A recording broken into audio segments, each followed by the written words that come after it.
Well, actually, as a proud bee city, we want you to help get you bees into your yard. By following some of our recommended ideas on our Bee City website, you can help encourage pollinators in your own home space. Sometimes we hear about wasps and people wanting to get rid of wasps or to keep them out of their yard.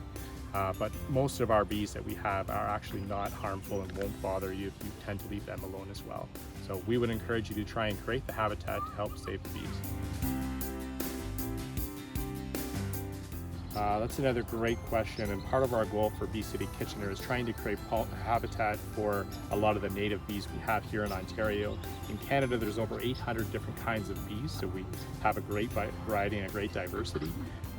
Some of those different kinds of bees include the bumblebee, the mining bee, the squash bee, the wool carder bee, just to list a few examples there. That's actually a great question and something we hear from a lot of people when we start talking about bees. Not all bees sting. Most of what happens when bees sting is they're either protecting their family or their hive or their colony, or they're being disturbed. Most of our bees are actually solitary, meaning they live alone, not in big groups, and they have less need or less interest in stinging. So the majority of bees don't actually sting.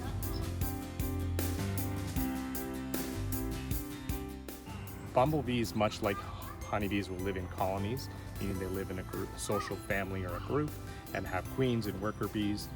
Some bumblebee colonies will actually even have up to 500 individuals in it per year.